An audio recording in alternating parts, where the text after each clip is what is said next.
Aloha, this is Coach Duff, Captain Terry Duffield on Oahu in Hawaii with Coach Duff's Hawaiian Bone Fishing for Fishhound, the best place on the planet to get real-time reports on both the fly rod and conventional tackle and get better fish counts and make you a better angler. Okay, let's talk a little bit about a product review I'm going to do. I'll be doing a lot of these. I'm sponsored by a lot of companies, great companies, who are like family to us, but I'll tell you right now, I've made it where I'm at in a really tough fishery by being honest. And if I think something has a weakness, I've got no fear of saying so. Let's talk today about the Scott S4S fly rod right here. Obviously, I don't have much of a wide angle lens, so this is kind of a quick pan. The Scott S4S rod is a saltwater fly rod. It's got the titanium components, tripping guides, all the things we expect in a modern day saltwater fly rod for over $700. This rod is unique, I think, in today's conventional world of fly fishing. Conventional being people follow trends. Right now, the trend is an arms race. Who can make a rod that throws the furthest with minimal effort? That's fine and dandy.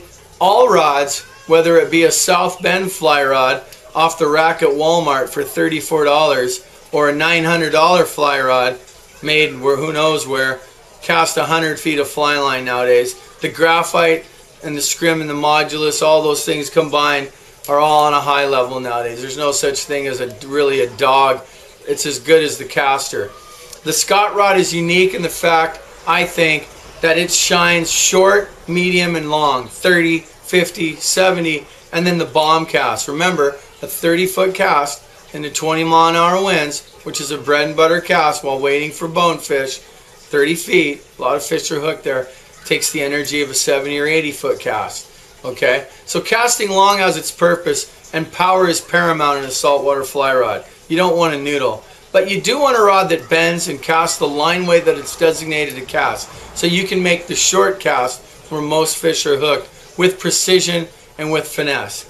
I don't see any weak points in this rod. I will say this, however, with the way modern fly rods are today, most of us are so used to picking up these super stiff graphite sticks that the Scott does have some bend to it.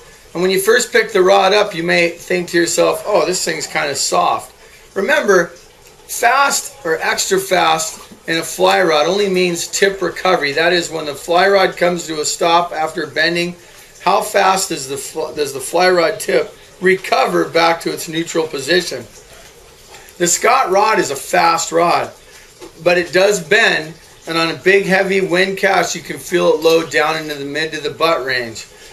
Because this rod can make the short cast with just as much precision and finesse, does not need to be overlined, and right out of the box cast any 8, 9, or 10 weight fly line, saltwater fly line taper off of the shelf. I consider this to be a Cadillac of modern day saltwater fly rods. It has no inherent weaknesses, it's durable, it has the butt section to break big fish's backs, and like I said, it has no weakness in its casting ranges. For the Scott S4S rod, I give it a high rating. Out of 10 points, I'd give it a solid 9. The only way I'd make it a 10 is maybe a different finish, and that's just me being nitpicky. They look cool, but I'd like to see even a more stealth black come out. This is Captain Terry Duffield, i.e. Coach Duff, for Fishhound.com. Aloha. And